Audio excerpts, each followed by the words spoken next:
Well, today we're here to hear from one of my favorite Tulsa authors, Larry Yadon. I consider him also a good friend to the Tulsa Historical Society. He's written lots of books. He tends to write about some outlaws down in Texas, and I keep saying you need to come write about Oklahoma again. So it looks like he's done that with the book that he'll be talking about today. He's an energy lawyer, he's a mediator, an arbitrator, and just all-around good guy.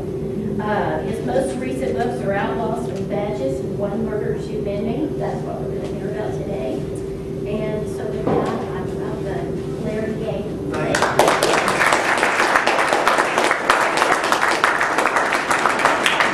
Thank you, and thanks to all my friends that have come today. I want to mention in particular Tim Harris, the district attorney. Thank you for coming. Welcome, Whitey. Thanks for coming. And everyone, thank you so much. I hope that you'll find this informative today. The question I'm often asked, and honestly, the question I ask myself when I first started studying the story of Roger Wheeler, Whitey Bulger, was this: what was Roger Wheeler thinking when he bought into World Highline, a first-class gambling organization, right, for gambling, particularly organized crime, to come in and take advantage? What was he thinking when he did that? And you know, I found that Tulsans of a certain age often tell me where they had been, when they had heard about this killing, much in the way that they remember 9/11 or the assassination of President Kennedy. It's one of those things that we all remember. Roger Wheeler was a man who came from nothing virtually, from modest circumstances, to make his way in the world, to build an empire worth $50 million, at least $124 million today. And he was on his way to becoming a billionaire, perhaps a Bill Gates for his time. We simply will never know.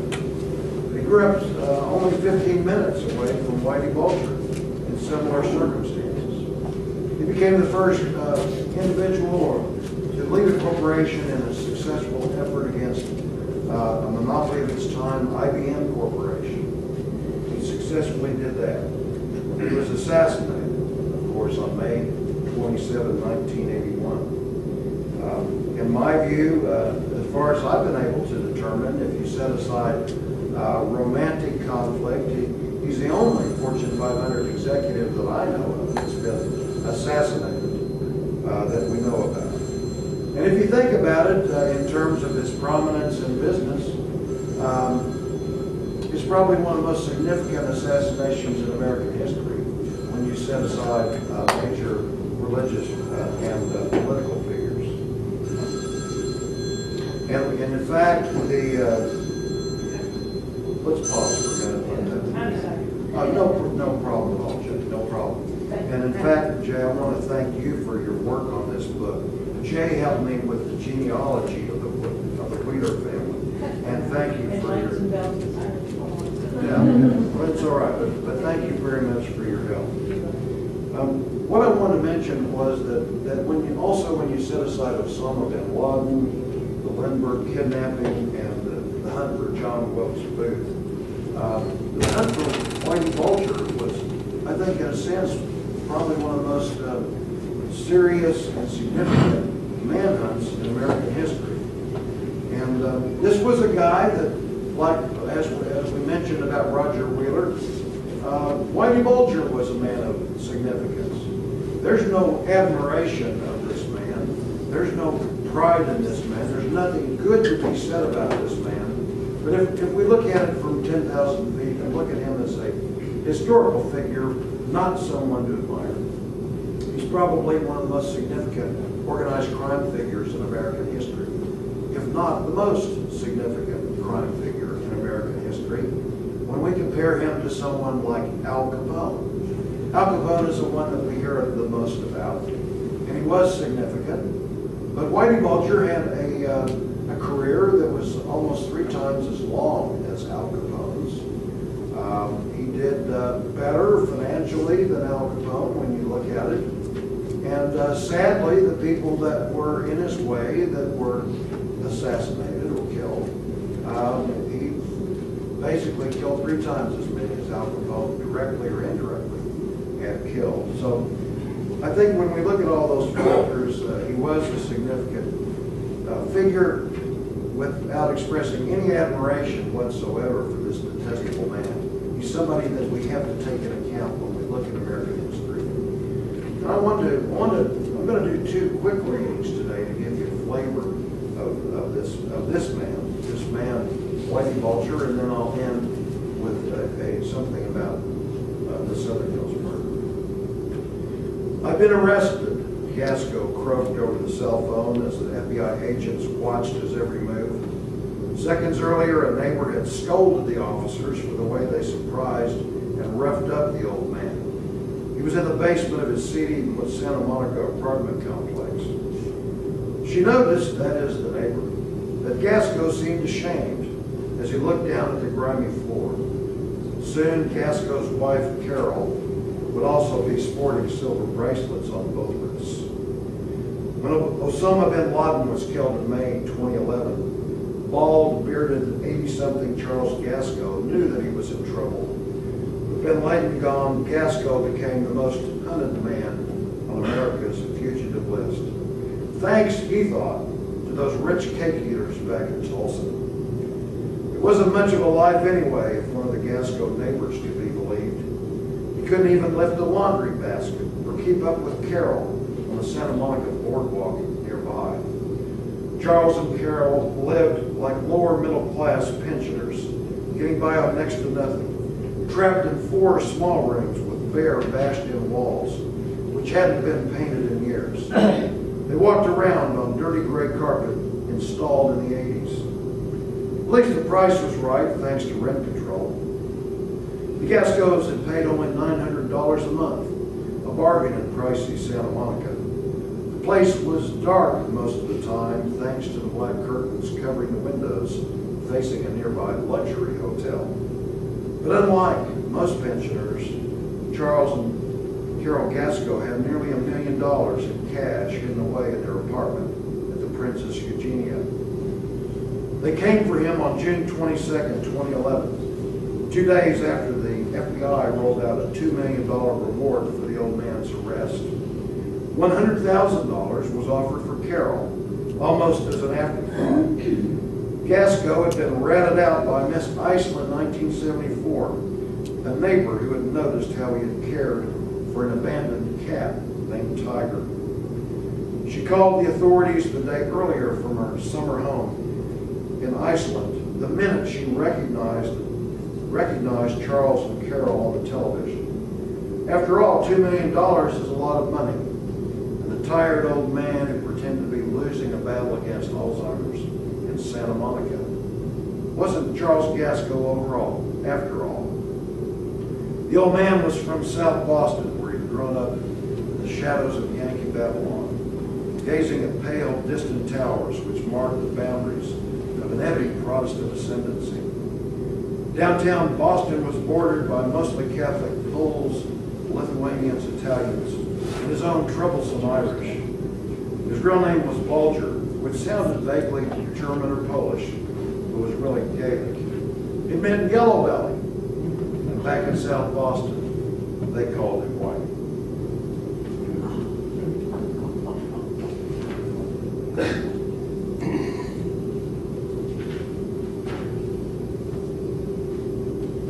I had a few challenges writing this book, and one thing people ask me is how did I come up with the idea? The truth is, I did not come up with the idea of writing the book, in a sense, because when Whitey Bulger was captured in June of 2011, Mark Brown, then the editor of This Land magazine, asked me to do a short story. And as I got into that short story and completed it, it occurred to me that this might be a good idea for a dual biography. There have been a number of dual biographies lately. I think many of you are familiar with those. Custer and Sitting Bull, Hellhound on His Trail by Hampton Sides, the story of Martin Luther King and his despicable assassin. And so that's how I came up with the idea. I thought that taking these two guys that grew up so close together, never knew each other, but came into a conflict that meant the death of one, would be a good idea for a dual biography. The challenges, and frankly, included the volumes of material about Whitey Bulger on the one hand, and on the other hand, the little information that was publicly available about Roger Wheeler. And that may come as a surprise. He was a Fortune 500 executive, and there was certainly corporate information available about his career. But he only did a few interviews in his life, and it took me a long time to track down the ones that were most important for this book. When I get into not only the conflict that brought him to his death, but also his conflict with IBM, what many would consider to be a noble effort on the behalf of businesses of that time to provide room and space for competition in the computer world. So I was able ultimately to find some material that was there all the time, but I think largely overlooked, that shedded some light on how Roger Wheeler saw the world, how he rose from modest circumstances to the place that he came to, where he had a beautiful place on Nantucket Island, a place on 41st Street here, not to mention a beautiful ranch in Wyoming. So that was all part of how I came to this. But what I wanted to do, before I answer any questions that you have here today, is read to you one more excerpt that is very brief, that really started me on the, for lack of a better term, journey to doing this book. This is an extract from the article I did from Lines for Island Press that is called Blind Spot, and it is the prologue to the book. The assassins drove past the white 61st Street gatehouse at Summit Hills as if they owned the place, meandering up the oak-lined road which gently climbed leftward past the championship golf course that Tiger Woods would race years later, as had Jack Nicklaus and Arnold Palmer as young men. The assassin, Johnny Martirano, had played high school football with one-time 60 Minutes reporter Ed Bradley, and years later, he appeared on that program. Joe McDonald had come out of retirement just for this hit as a favor to the Winter Hill bosses. They probably didn't notice the polo fields, the skeet shooting range, or bare grass, where first-class stables and the riding arena had been before a tragic fire 5 years earlier. Nor did they care much for the classic architecture or the attention to detail evident everywhere, right down to the never-scruffy trash cans.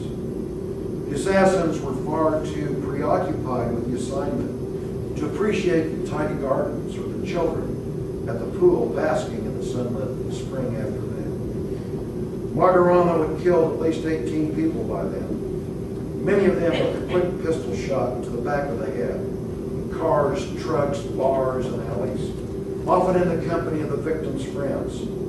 Most of the men Martirano killed never knew it was coming, but Roger Wheeler would be different. A few days before, Martirano and McDonald had flown into Oklahoma City, rented a car, drove the 120 miles or so to Tulsa, and stayed in a series of mediocre Tulsa motels. Their last stop was the aging and neglected Trade Winds West, which had once hosted presidential candidates. While they waited for the hit kit, containing weapons, bulletproof vests, and assorted goodies to arrive from Boston, they used tips from former FBI agent H. Paul Rico to determine where best to assassinate the target. Martirano had already decided they could not kill Wheeler in his long-since demolished mansion, then fronted by a largely open 7-acre estate, which would have revealed their direction when they escaped. Nor was it practical to take him out at the Telex Corporation headquarters, high atop a hill surrounded by acres of bare ground some 3 miles to the east. And so they decided to kill him where Wheeler likely would be most relaxed and least on his guard after his regular Wednesday afternoon golf game at Southern Hills. Ordinarily, Wheeler played with the foursome and capped the game with a scotch and a milkshake in the clubhouse. But today, he quickly showered and joked with golf shop manager George Madsen about his score on the way out. He shot an 88, his scorecard said, and he lost $5. And then he carved, "These boys are killing me." Earlier that Wednesday afternoon, on May 27, Martirano and McDonald had picked up a stolen Pontiac pre-positioned in a large apartment complex near the country club. They then doffed disguises bought at a Tulsa theatrical shop. They scouted the parking lot just behind the swimming pool, found the Cadillac they were looking for, and waited for Wheeler to appear so they could finish the job and fly back to Florida. Today, Wheeler parked on the far southern edge of the asphalt next to the light pole there, facing a small, placid pond surrounded by willows. They didn't have long to wait. Soon, the trim figure in a pinstripe business suit walked briskly out of the clubhouse past them towards the cabin. He was late for a meeting back at Telex. Wheeler opened the door and climbed in. But he didn't see or hear Martirano rushing from behind on his left. Martirano grabbed the door to keep Wheeler from closing it and shot him between the eyes with a .38 snub-nosed pistol, just as Wheeler jumped or fell backward into the seat. The pistol fell apart as it fired, dropping 4 bullets. But Martirano didn't stop to pick them up, although he managed to retrieve the cylinder. Of course, Wheeler never knew that he'd been taken out on the orders of Whitey Bulger, a thug for all seasons who had spent most of his life outside prison, less than 14 miles from the streets where Wheeler started his climb to success.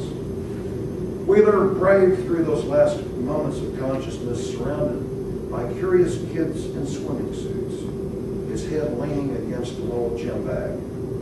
He may have wondered how he ever thought he could buy a cash business ready-made for mobsters, say no to the skim, and live to tell the tale. Yet the fate he unwittingly fashioned for himself has been there all along, obscured by the brightness of a late spring afternoon, but mostly hidden by his own unbridled confidence. The specter of violent, lonely death and destiny, with a cheap fake beard with sunglasses hiding lifeless eyes, rushing into his face from out of nowhere, from behind his own blind spot. I'll take any questions you might have now about this case, and I do appreciate everyone who's come. Yes, sir. Did the Wheeler family cooperate? I mean, were they wanting you to write the book, or were they against it? That's a very good question. I did not contact them. I'm on the front here. I did not contact them before I began writing the book or in connection with the earlier short story, The Disland Press. But I did, during the course of writing, contact the family members that I knew here in Tulsa, did not know, but knew they were here, found their addresses, sent them both email addresses and handwritten letters asking for their cooperation. I heard from David Wheeler, who was very cooperative and gave me a brief interview and some photographs. And in fact, I'm working with David on a potential new project with my company. Yes, are there any other questions? Yes. Can I pause for just a moment? Yes. There's you folks in the back, there's some chairs up here if you'd like to come. Thank you. I don't think any of these people buy it. Thank you for coming. Thank you for coming, folks. We appreciate it. And I wanted to mention while they're being seated how much I appreciate the Historical Society for doing this. I'm a member. I think it's very valuable. They're in a membership drive of sorts right now, and any proceeds I make from this are going to go to the society. Thank you. And I do happen to have membership cards. Anyone in Tulsa needs to consider joining the society.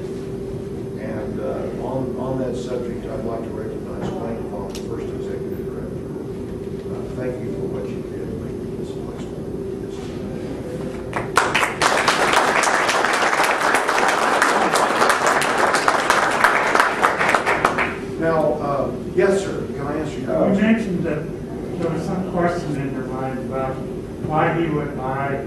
highlighted. Yes, Do you have any answers? I do.